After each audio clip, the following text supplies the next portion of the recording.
سب سے بڑا مسئلہ ان کو نہانے کا ہوتا. بعض لوگ کہتے ہیں جی کہ اعتکاف میں نہا نہیں سکتے، یہ کسی حدیث میں نہیں. جہاں حدیث رسول خاموش ہو وہ امت کے لیے عمل جائز ہوتا. ایک روایت آتی ہے جس میں ام المؤمنین حضرت عائشہ صدیقہ رضی اللہ تعالیٰ عنہ فرماتی کہ جب نبی مکرم صلی اللہ تعالیٰ علیہ وسلم نے اعتکاف کیا تو آپ نے اپنا سر مبارک مسجد مبارکہ سے باہر نکالا، میں نے سر دھویا، بس اتنا جملہ ملتا. اب آقا دو جہاں علیہ السلام نے سر انور دھویا.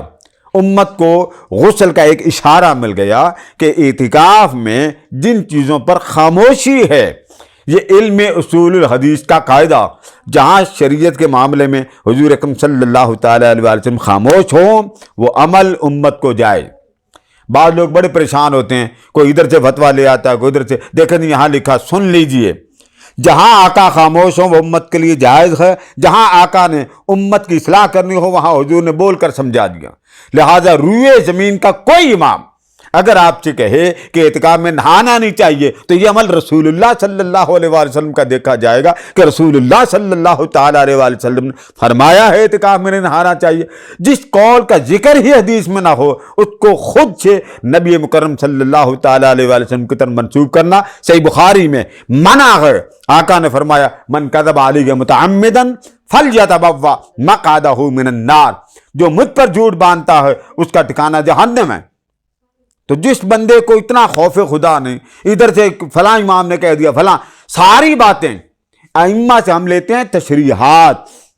شریعت تاجدار کائنات کی، وہ شرح کر سکتے ہیں، ایکسپلین کر سکتے ہیں، اس کی ڈیفینیشن کر سکتے ہیں، مگر شریعت تاجدار کائنات کے عمل سے ملتی.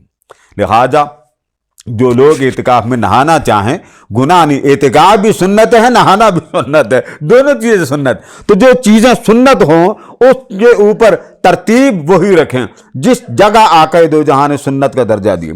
جو مؤکدہ ہے وہ مؤکدہ رہے گی، جو غیر مؤکدہ وہ غیر مؤکدہ رہیں گی. لہٰذا آقا دو جہاں علیہ السلام کا اعتکاف کیسا ہوتا تھا؟ جب چلتے چلتے مریض کا حال بھی پوچھ لیتے تھے، خیریت بھی پوچھ لیتے تھے. اس طرح آپ کی چلتے چلتے عادت مقدسہ ہوتی تھی. اسی طرح اگر کوئی شخص بزنس مین ہے، باپ ہے، وہ اپنی اولاد کے لیے خریداری مسجد میں بیٹھ کے کر سکتا ہے، مسجد میں بیٹھ کے کر سکتا ہے. میں یہ آپ سے گزارش کروں گا یہ کلپ لوگوں کو شیئر کریں. معلوم نہیں آپ کے شیئر کرنے سے اس کا بھلا ہو جائے.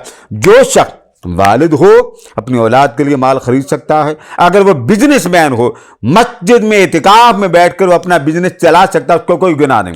یہ شریعت کا حکم ہے، اس میں کوئی ممانعت نہیں. ساری کتاب الفقہ اٹھا کے دیکھیے یہی مسئلہ لکھا.